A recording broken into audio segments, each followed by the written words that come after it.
Good morning, my friends. It's time for another story time, and we have a robot with us today. Mr. Robot, do you have anything to say?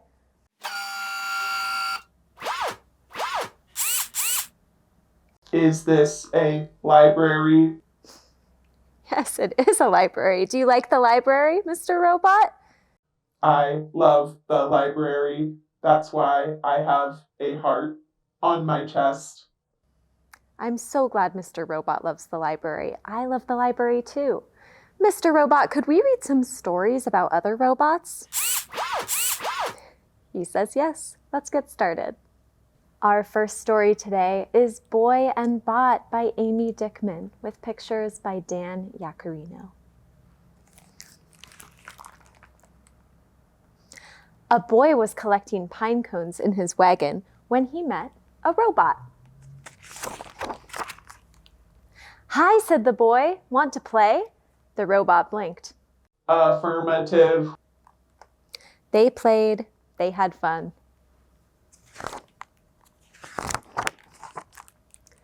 But as they rolled down the hill, a rock bumped the robot's power switch and the robot turned off. "What's wrong?" the boy asked. The robot did not answer. "Are you sick?" asked the boy. The robot still did not answer. "I must help him," the boy said. He took the robot home. He fed him applesauce. He read the robot a story. And he tucked him in. "Good night, Bot," the boy whispered, and climbed into bed. Later, the boy's parents peeked in on him. They did not see Bot behind the door. The door bumped Bot on his power switch. Bot turned on. What is wrong? Bot asked. The boy did not answer. Did you malfunction? Bot asked. The boy still did not answer. I must help him. Bot said. He took the boy home. Bot gave him oil. He read the boy an instruction manual. He was bringing him a spare battery when the inventor walked in. "Stop!" the inventor shouted. "That is a boy!" The boy woke with a start. Then he saw Bot. The boy smiled. "Bot, you are cured!" Bot lit up. Boy, you are fixed. The inventor called Boy's parents.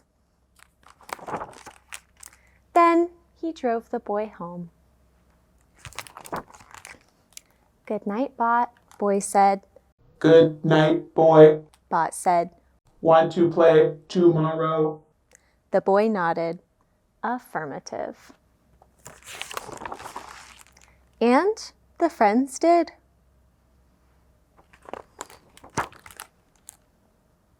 The end. Our next book is Love, Z, with pictures and words by Jessie Sima. On a bright, chilly day, Z went out looking for adventure and stumbled upon a piece of half-buried treasure. Inside was a message, too smudgy to read, except for 2 words at the very bottom. Love, Beatrice. The young robot did not know what love meant or who Beatrice was, but they felt important. So Z tucked the treasure away and headed toward home.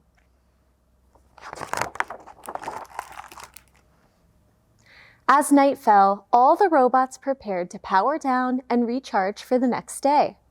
Z asked for a bedtime story, and a nightlight, and a goodnight kiss. Tucked snugly in bed, Z's thoughts drifted back to the important treasure. What is love? Asked the young robot. Does not compute, said the old rusty robots. Then they said, Sweet dreams, and turned out the lights. Alone in the dark, Z could not sleep. The other robots had always been able to answer Z's questions.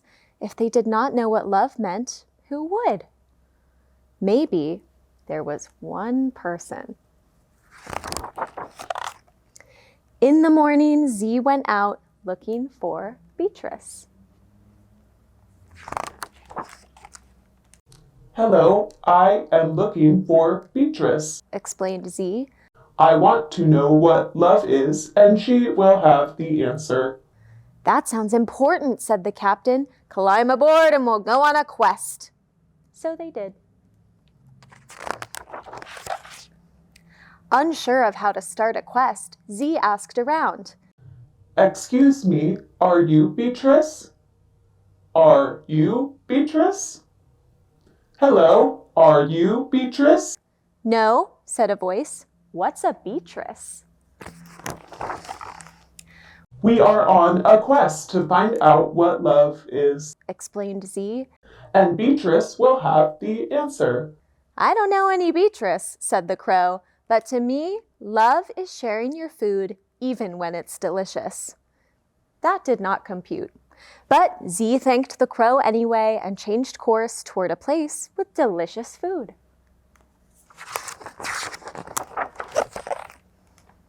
The baker did not know Beatrice either, but she was happy to share what love meant to her. Love is when someone is patient and takes the time to teach you new things. That did not compute, but Z thanked the baker anyway and changed course toward a place with teachers. The kids at recess had a lot of thoughts about what love meant. Love is butterflies. Love is sweaters. Love is wishing on a star. Love is lawn gnomes. Love is a million puppies. Love is snowflakes on my tongue. Absolutely none of them computed. But Z thanked the students anyway and had no idea what to go in search of. What if they never found Beatrice? What if love was something a robot just could not compute? Z was about to suggest that they change course toward home when they stumbled upon a good place to spend the night. Hello, we are on a quest. Oh, never mind. Hello, I'm Beatrice, said the woman. Z could not believe their luck. What were you doing out there in the cold? Asked Beatrice. Looking for you, explained Z. I want to know what love is, and I thought you would have the answer. Beatrice paused to think. She thought and thought and thought some more. Love is difficult to explain. It's warm and cozy and safe. You'll know it when you feel it. Z hoped she was right. It's getting late, said Beatrice. Let's get some rest. The young robot was preparing to power down and recharge for the next day when the old rusty robots arrived unannounced. Z, you were gone. We were worried. But we found you. We brought your favorite bedtime story, and your nightlight, and a good night kiss. Tucked snugly in bed, Z felt warm and cozy and safe. It was a feeling the young robot had felt many times before. But now it had a name. The end. Our last story is Little Bot and Sparrow by Jake Parker. One day, Little Bot wasn't needed anymore. He was thrown out with the garbage. For once, he didn't have any work to do. Little Bot lay there for a very long time, until a flock of birds decided he was the perfect place to perch. Having never seen a bird before, Little Bot decided to say, Hello. This didn't go so well. The birds quickly flew away, but one decided to stay behind. Sparrow had never seen a robot before. Curious, she watched and watched and watched until she realized that the robot just needed to be taken under her wing. She led him to the forest, introduced him to all her friends, and taught him why robots shouldn't fly. He learned that not everything in Sparrow's world was sweet. Some things had a sting to them. Other things were better left alone. And some scary things were actually beautiful.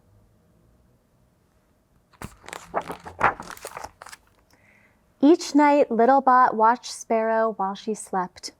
He once asked her why she needed to sleep.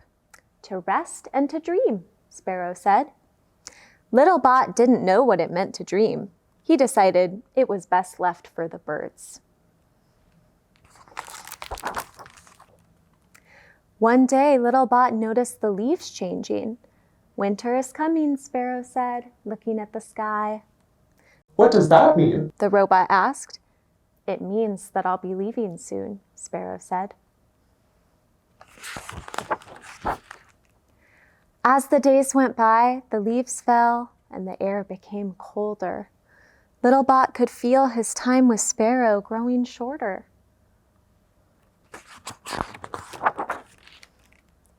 Then the first snowflake fell.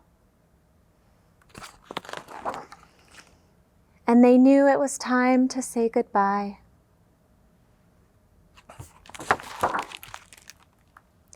Littlebot watched Sparrow until she was a tiny dot in the sky, and then she was gone. Alone again, Littlebot roamed the forest. He thought about everything he had learned from Sparrow and the time they'd spent together. He wondered if she was safe and warm. Littlebot wandered back to the hill where he first met Sparrow. He closed his eyes, and that night, the little robot dreamed. The end. Well, Mr. Robot, did those stories meet with your satisfaction? Affirmative. Phew. Thank you all for spending some time with us today while we read robot stories. Can you say goodbye, Mr. Robot? Goodbye.